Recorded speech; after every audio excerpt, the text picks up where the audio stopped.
It has also been referred to as the receiving set, through which ideas, plans, and thoughts flash into the mind. Mr. Hill, of all your principles, this is the one I've always wrestled with. The sixth sense. There's a certain mystery to it. It feels as if the other principles are clear, logical steps on a ladder. A definite purpose, faith, specialized knowledge, they're all tangible. But this final one, this final step, seems to be shrouded in fog. So, what is your simple definition of that step in the fog? What a perfect description. A step in the fog. Perhaps because once you reach it, you're no longer meant to see the path with your eyes. You're meant to feel it. To put it simply, Doctor, the sixth sense is the point where your mind enters into direct communication with a greater wisdom, with infinite intelligence. You're no longer just thinking for yourself.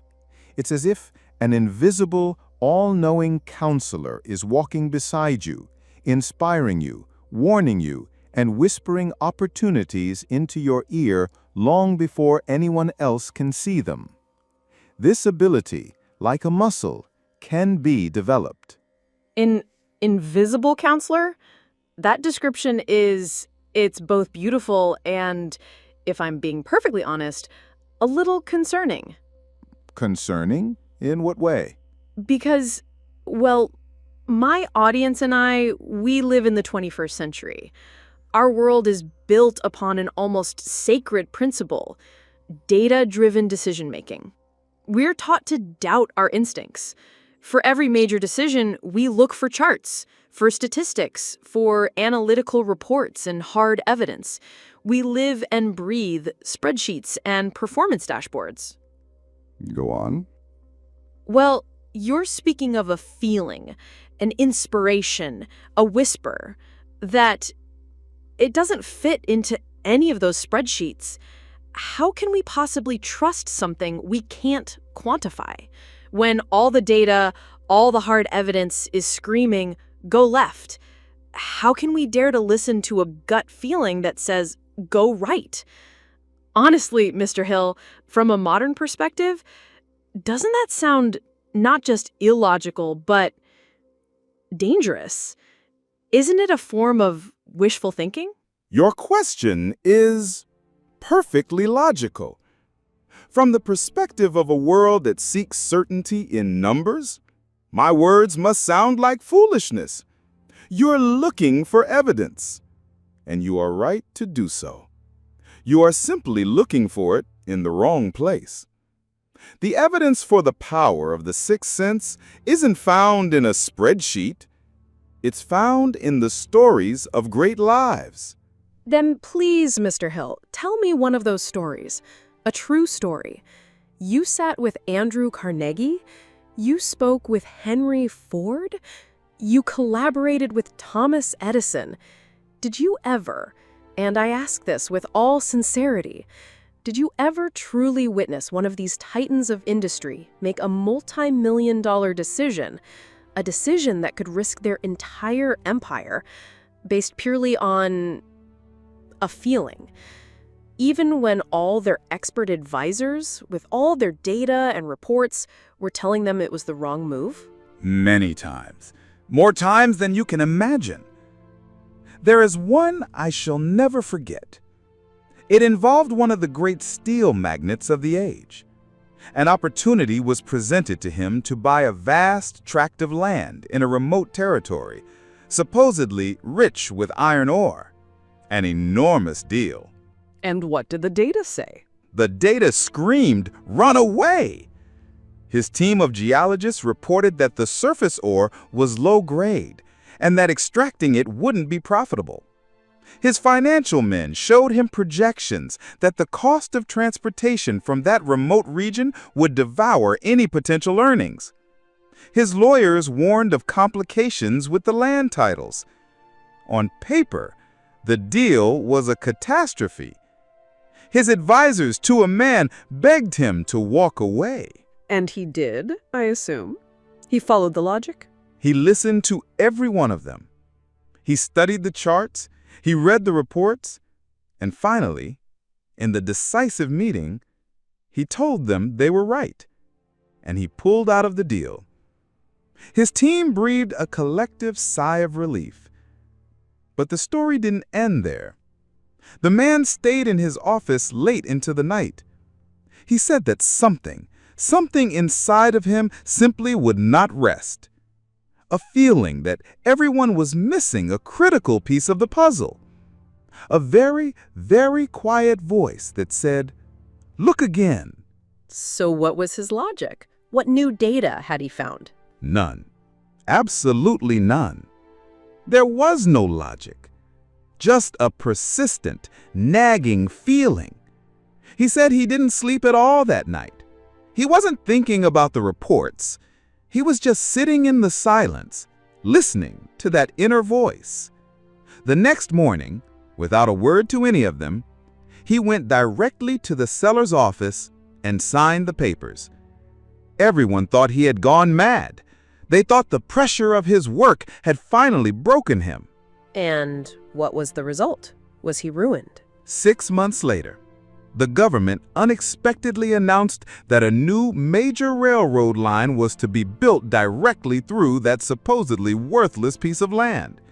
The transportation costs dropped to nearly zero. At the same time, a new exploratory team he had hired, using deeper drilling techniques, discovered a massive, rich vein of iron ore just beneath the poor quality surface layer. A vein that all the previous surveys had missed entirely. That one single, seemingly insane decision secured his company's dominance for the next 50 years. So you tell me, doctor, was that feeling, that hunch, dangerous, wishful thinking? Or was it a higher form of intelligence, reading data that had not yet been written on any page? That is an incredible story, truly. But my logical mind is still fighting it. It still sounds like a 1 in a billion stroke of luck, a cosmic lottery win, a beautiful, astonishing exception that doesn't prove the rule. And that, Dr. Sinclair, that is the very key. It is the greatest misunderstanding concerning the sixth sense. People believe it is a magical gift, a bolt of lightning that randomly strikes some and not others. They believe you are either born with it or you will never have it. But that is worlds away from the truth.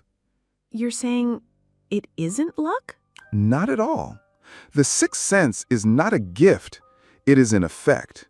It is a reward. It is the natural, automatic result of having applied all the other simpler principles we've discussed. It is the peak of the mountain, accessible only to those who have made the entire climb, step by step. An effect? You'll have to explain that. How? Think of it. When you have lived for years, not just days or months, but years, with a burning, definite purpose, when you have built an unshakable faith in yourself and your aim, when you have saturated your mind daily with specialized knowledge related to your field, when you surround yourself with a mastermind group and draw upon their collective wisdom, when you learn to consciously program your subconscious mind through autosuggestion, you are doing something remarkable. You are, in effect, feeding a supercomputer. A supercomputer? You mean the subconscious mind? Precisely. Your subconscious mind, it has recorded every conversation you've ever heard, every book you've ever read, every failure you've ever experienced, every face you've ever passed on the street. The volume of information stored in there is beyond the comprehension of your conscious mind. Now, what is the sixth sense? That inspiration, that hunch, is nothing more than the language of that supercomputer. It is the moment when your subconscious connects thousands of seemingly unrelated, invisible data points, recognizes a pattern your conscious mind could never hope to see, and delivers the result to you as a single, simple signal. A signal that feels like, make this deal, wait, or do not trust this person. It is not magic, Doctor. It is the ultimate result of a mind that has become perfectly harmonized with itself. So the steelmaker wasn't mad. He wasn't gambling. His mind was processing data that he didn't even know he possessed. Precisely. He was listening to the most complete and powerful database available to any human being, the sum total of his entire life's experience, processed in an instant. This changes everything. So you're not actually saying that we should throw data and logic away. That was my fundamental challenge to you. You're saying we've been staring at a tiny monitor this whole time, completely unaware that there's a massive supercomputer running just behind it. The sixth sense, it's actually a highly advanced form of data processing, just one that's performed by an internal parallel processor. Is that right? A parallel processor. What an interesting way to put it. Yes, I believe that describes it perfectly. And that processor, Dr. Sinclair, is more vital in your world today, a world drowning in noise and endless information, than it ever was in mine. How so? In my time, we often suffered from a lack of information. In your time, you suffer from an overwhelming abundance of it. You are drowning in facts. The market data might tell you a new product line is a guaranteed success. All the charts are pointing up. But your sixth sense, analyzing thousands of micro-expressions and tonal shifts stored in your subconscious from past meetings, might be screaming a warning to you about your new business partner's integrity. Which dataset is more valuable? The one that prevents a multi-million-dollar betrayal. Exactly. Or an algorithm based on your resume suggests a career path as your optimal choice. The statistics support it, but your sixth sense, drawing from a deep understanding of your own character and passion, things that cannot be captured in any questionnaire, gives you a nudge toward a path that may look less logical on paper, but leads to a lifetime of true fulfillment. This invisible counselor, it warns you of dangers and highlights opportunities that will never appear in any analytical report. So its purpose is to help us navigate all this information and distinguish the truth from the facts. The data shows us the facts as they are, but our intuition helps us sense the truth behind those facts. And this ability to distinguish the truth from the facts, Dr. Sinclair, is a learnable skill. That is a powerful distinction. It's paradigm shifting. But for the person watching right now who feels like that intuition muscle has completely atrophied, or perhaps that they've never consciously used it at all, what is the practical starting point? In all the noise of modern life, how do we begin to hear that internal processor more clearly? And more importantly, how do we learn to trust it? A most vital question. The first step is not to act. The first step is to listen and to record. I suggest a simple but profoundly effective exercise to all my students. I call it the Intuition Journal. The Intuition Journal. Yes. Procure a small notebook, one you can keep with you at all times. Every time, and I mean every time you get a strong gut feeling, a sudden idea that seems to appear from nowhere, a baseless sense of unease about a person or a situation, or conversely, a deep, illogical sense of peace and certainty about a course of action, open the notebook and record it. What exactly should we write? 3 things. First, the date and a brief description of the situation. Second, the feeling itself and your intuitive prediction. For instance, July 10th. In a meeting with Company X, I have a very bad feeling about the CEO. I don't believe he can be trusted, even though the offer is excellent. Or a sudden, wild idea for marketing our new product just flashed into my mind.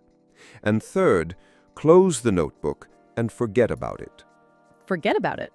Why? Because the goal is not to obsess. The goal is to collect data.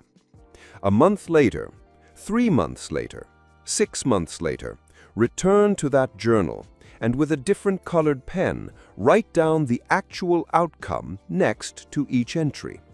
Was the CEO trustworthy? Would the wild idea have succeeded? What this does is it provides your logical, skeptical mind with proof.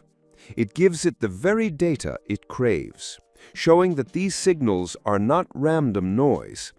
You will gradually learn to trust this invisible counselor, and you will find its voice becomes clearer and clearer. So, in the end, intuition, the sixth sense, isn't the enemy of logic and data. It is its most powerful partner. Data tells you what happened yesterday, but intuition gives you a glimpse of which way the wind will blow tomorrow. A truly great leader listens to both. Data tells you what happened yesterday. Intuition gives you a glimpse of which way the wind will blow tomorrow. When was the last time you trusted your sixth sense or ignored it, and what was the result?